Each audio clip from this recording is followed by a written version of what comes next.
이 냄새 진짜 지긋지긋해. 내 몸에선 항상 썩은 콩 냄새가 난다고. 와장창. 날카로운 파열음과 함께 거실 바닥이 검붉은 액체로 뒤덮였다. 그것은 단순한 간장이 아니었다. 연수가 시집올 때 친정 할머니에게서 물려받아 지난 12년 동안 이 집안의 식당, 대가의 맛을 지탱해온 50년 묵은 시간장이었다. 연수는 바닥에 주저앉아 떨리는 손으로 깨진 항아리 조각을 집어들려 했다. 손가락 베이는 줄도 모르고 흐르는 간장을 손으로 쓸어 담으려 했다.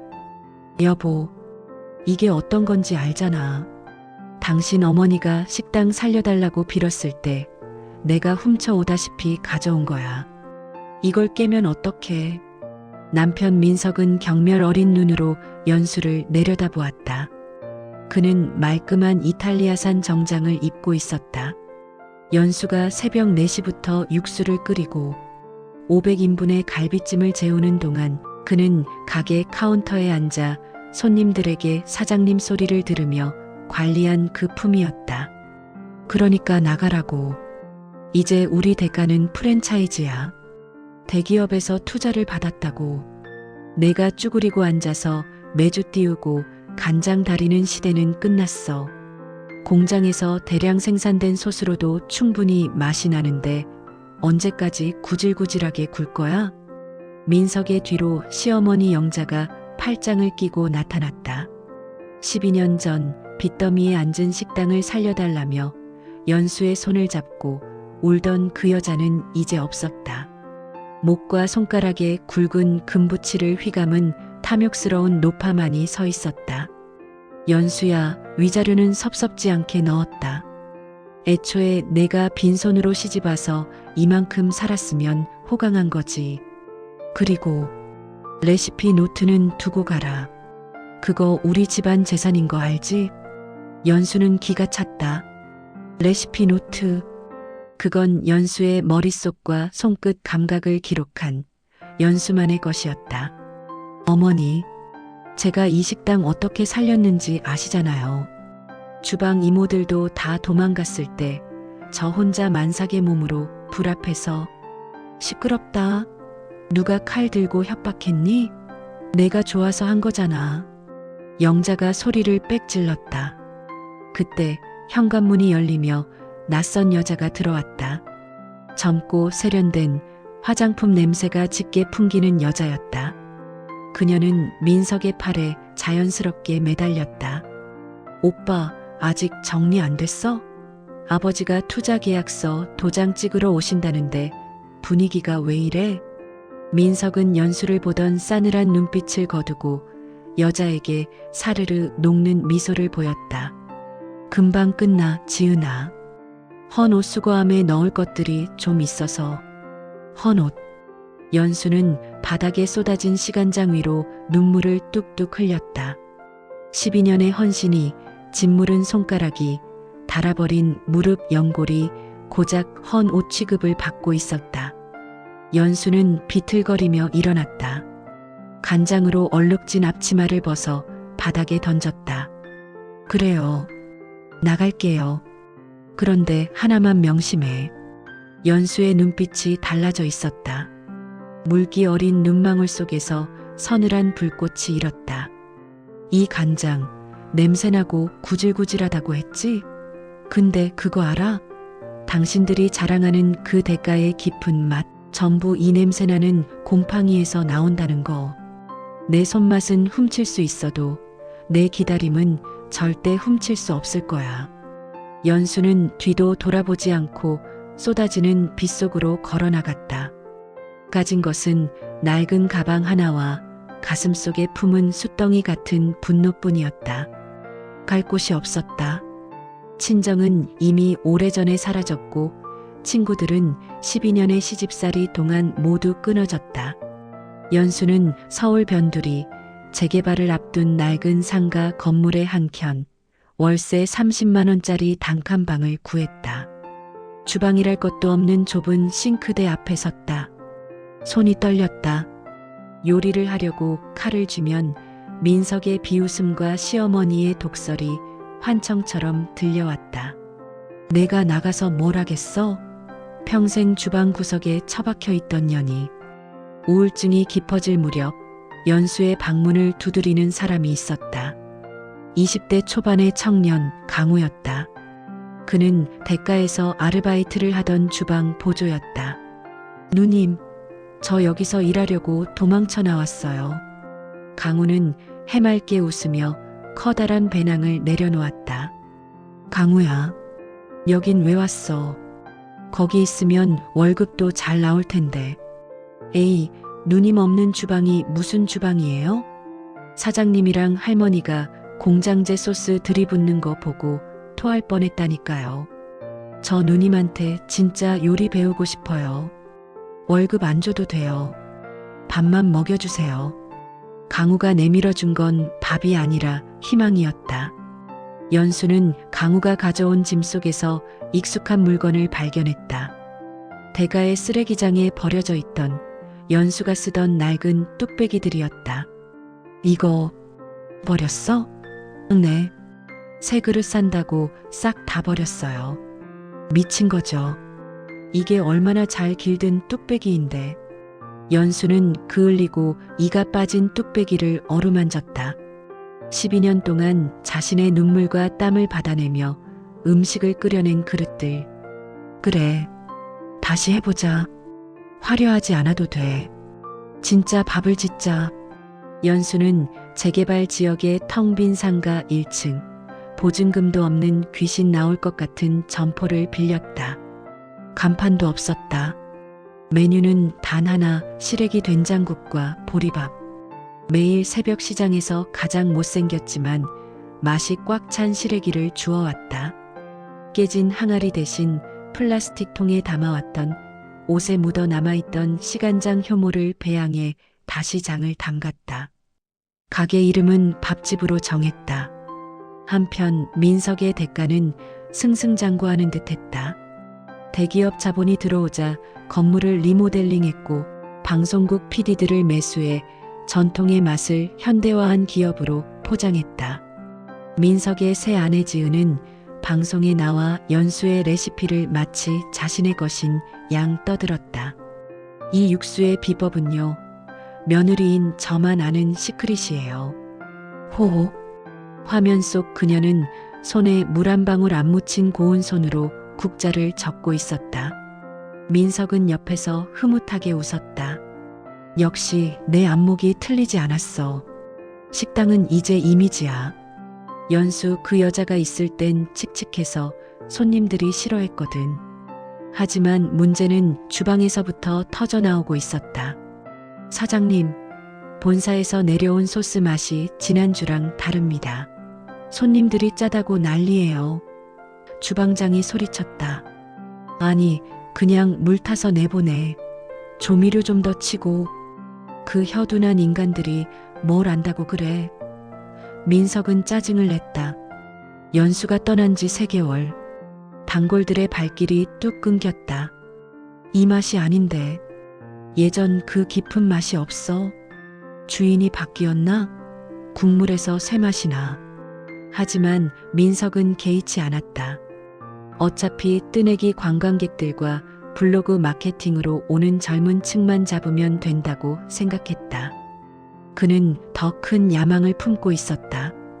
바로 전국 미식 경연대회에서 대상을 받아 프랜차이즈 가맹점을 100개로 늘리는 것이었다. 폐허 같은 골목에 기이한 일이 벌어졌다. 점심시간만 되면 고급 세단들이 줄지어 들어오고 택시 기사들이 좁은 골목에 차를 세웠다. 간판도 없는 허름한 가게 밥집 앞에는 긴 줄이 늘어섰다. 사장님, 여기 된장국 한 그릇 더 주세요. 아, 진짜. 돌아가신 우리 엄마 생각나네. 양복을 입은 중년 남성이 눈가를 훔치며 국물을 들이켰다. 연수의 요리에는 기교가 없었다. 하지만 그녀는 재료의 소리를 들을 줄 알았다. 무가 달 때는 소금을 덜 쓰고 배추가 질길 때는 더 오래 삶았다. 그녀의 음식은 위장이 아니라 마음을 어루만졌다. 강우가 신나서 뛰어왔다. 누님, 대박이에요. 저기 구석에 앉은 할아버지 있죠? 그분 맛의 달인 만화 작가님이래요. 입맛 까다롭기로 유명한 분인데 지금 뚝배기 바닥까지 긁어드셨어요. 소문은 바람을 타고 번졌다. 진짜가 나타났다. 쫓겨난 며느리의 복수극 같은 자극적인 제목이 아닌 영혼을 치유하는 한 끼라는 평판이 SNS를 조용히 잠식했다. 이 소식은 민석의 귀에도 들어갔다. 뭐, 그 여자가 가게를 차려? 그것도 우리 식당 근처 재개발 구역에? 민석은 코웃음을 쳤다. 쥐새끼가 굴 파고 들어갔구나. 두고 봐. 위생과에 신고해서 영업 정지 먹여줄 테니까. 며칠 뒤 구청 위생과 직원들이 들이닥쳤다. 하지만 그들은 흠잡을 곳을 찾지 못했다. 낡았지만 반질반질 윤이 나는 주방, 먼지 하나 없는 조리대. 오히려 위생과 직원이 검사를 마치고 밥 한 그릇을 사먹고 나가는 진풍경이 벌어졌다. 약이 오른 민석은 깡패들을 동원해 가게 앞에서 행패를 부리게 했다. 손님들에게 욕을 하고 입구에 쓰레기를 버렸다. 연수는 겁먹지 않았다. 깡패 두목 앞에 따뜻한 국밥 한 그릇을 내려놓았다. 소리 지르느라 배고프시죠? 밥은 먹고 하세요. 돈은 안 받아요. 깡패 두목은 처음에 상을 엎으려 했다. 하지만 구수한 된장 냄새에 저도 모르게 숟가락을 들었다. 한 입, 두 입. 깡패의 눈이 흔들렸다. 그는 어릴 적 가난했던 시절 할머니가 끓여주던 그 맛을 기억해냈다. 형님들, 철수합시다. 여긴 건드리면 안 되는 곳이야. 그날 이후 그 깡패들은 오히려 밥집의 자발적 경비원이 되어주었다. 전국 미식 경연대회 날이 밝았다. 이 대회는 생방송으로 진행되며 우승자에게는 농림부 장관상과 해외 진출 기회가 주어지는 권위 있는 자리였다. 민석의 대가팀은 화려한 식재료를 준비했다. 트러플 오일 랍스터, 캐비어, 온갖 비싼 재료로 치장한 퓨전 한식을 선보였다. 새 아내 지은은 카메라를 보며 윙크를 날렸다. 그리고 예선 통과자 명단에 밥집이라는 이름이 호명되었다. 연수와 강우였다. 그들은 초라한 무명천으로 감싼 식재료 바구니 하나만 들고 무대에 올랐다. 민석이 비웃으며 다가왔다. 야, 여기가 무슨 무료 급식소인 줄 알아? 그따위 시래기 들고 나와서 망신당하려고 작정했어? 먹어보면 알겠지. 혀는 거짓말을 안 하니까. 연수는 담담했다. 대회의 주제는 어머니였다. 민석팀은 황후의 밥상을 내놓았다. 금가루를 뿌린 신선로였다. 화려했지만 심사위원들은 한 숟가락 뜨고는 물을 마셨다. 맛은 있는데 너무 복잡하군요. 이게 어머니의 맛인가요? 성공한 CEO의 맛 같은데요. 연수의 차례가 되었다. 그녀가 뚜껑을 열자 대회장 안에 구수한 냄새가 퍼졌다. 화려한 장식 하나 없는 투박한 뚝배기에 담긴 묵은지 콩비지찌개였다. 이게 답니까? 심사위원장이 물었다. 제 시어머니는, 아니, 저를 딸처럼 여겨주시던 옛날 분들은 콩 하나도 버리지 않으셨습니다. 콩을 불리고 갈고 남은 비지까지 띄워서 찌개를 끓이셨죠. 가장 하찮은 재료로 가장 귀한 사람을 먹이는 마음. 그게 제가 생각하는 어머니입니다. 연수의 말에 방청석이 숙연해졌다. 심사위원장이 국물을 떠넣었다. 그의 미간이 좁혀지더니 눈을 감았다. 그 맛은 폭발적이지 않았다.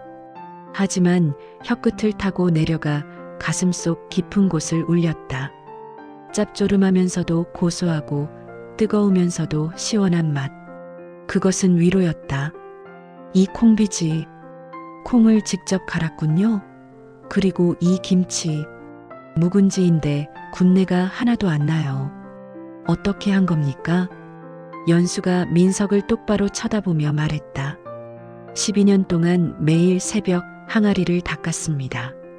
비가 오나 눈이 오나 숨쉬는 항아리를 닦고 말을 걸었습니다. 기다림 외에는 비법이 없습니다. 그 순간 민석의 얼굴이 사색이 되었다. 그가 공장에서 사온 묵은지와 기계로 간 콩으로는 절대 낼 수 없는 맛이었다. 결과는 만장일치 대상. 밥집 한연수. 방송이 나가자 대가는 몰락의 길을 걸었다. 저 집 며느리 쫓아내고 맞다 변했다더라. 방송에 나온 그 여자가 진짜 주인이었어. 위생 불량에 갑질까지 했다며? 투자자들은 돈을 회수하겠다고 난리를 쳤고 프랜차이즈 점주들은 소송을 걸었다. 민석의 새 아내 지은은 빚더미에 앉게 생기자 이혼 서류를 던지고 도망갔다. 비 오는 어느 날 밤 연수의 가게 밥집 문이 열렸다. 다 젖은 모습의 시어머니 영자와 남편 민석이었다. 그들은 초라한 몰골로 서 있었다. 연수야. 영자가 울먹이며 다가왔다. 우리가 잘못했다. 다시 돌아오면 안 되겠니? 내가 너한테 가게 명의도 다 넘길게. 우리 다시 시작하자. 응? 민석도 무릎을 꿇었다. 여보, 내가 미쳤었어. 지은이 그 여자가 나를 홀린 거야. 나는 당신밖에 없어. 우리 12년 정이 있잖아.